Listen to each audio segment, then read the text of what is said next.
Well, hey there, East Main Baptist Church. Welcome back to another real short talk with Ryan. Thank you for taking some time out of your day to dive into God's Word with me. It's so important that we do this. It means a lot to me that you take the time. We're in Psalm 127 today, and I want to answer the question, how can you make your work matter?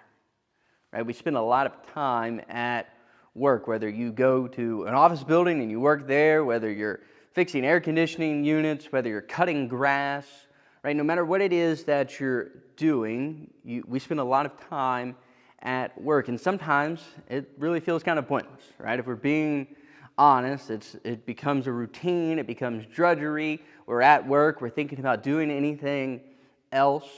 But our work does matter. We were created by God to work. Adam and Eve, even before their fall, were given work to do by God. We have all been given missions and tasks by God. It is good to labor before the Lord. But I want us to see, how can we make it matter?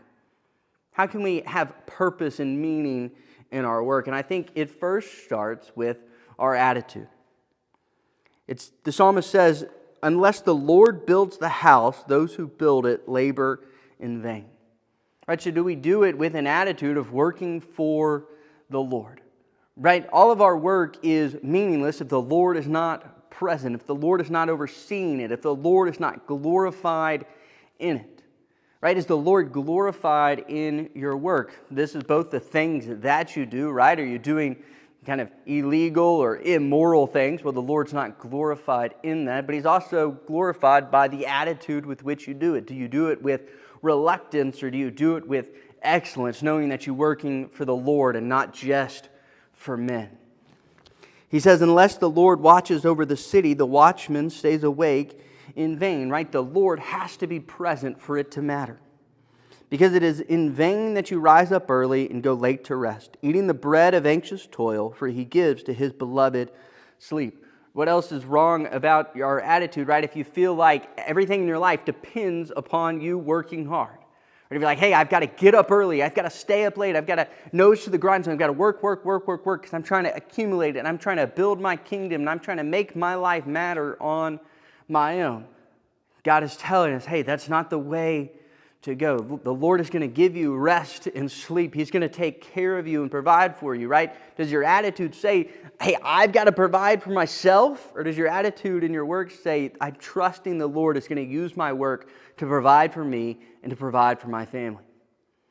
So our attitude in our work matters, but also the aim of our work matters. He gives us an example. He says, behold, children are a heritage from the Lord, the fruit of the womb a reward.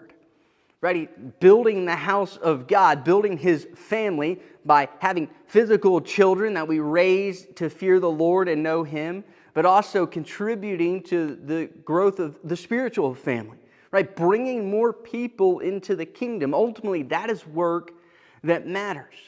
And right, so how does the work that you do on a day-to-day basis contribute to bringing people into the family of God? Well, you can do that right there where you work, right? It brings you into contact with people that are broken and need to hear the gospel. It gives you the resources that you need to be able to contribute to the work of the church as we strive to make and mature disciples of Jesus Christ, right? It's what we're focusing on, right? Volunteering at the church is a meaningful way to work. Maybe if you're retired, right? You don't go to a job every day.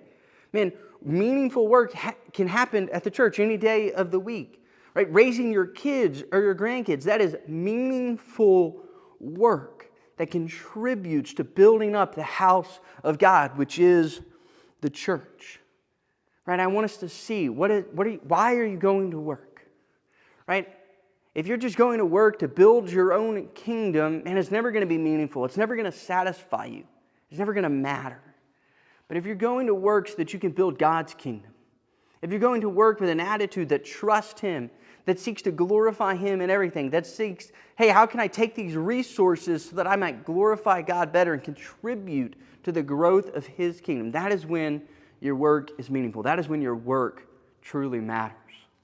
Hey, thanks for tuning in. We'll be back next week. Until then, go and glorify God's name.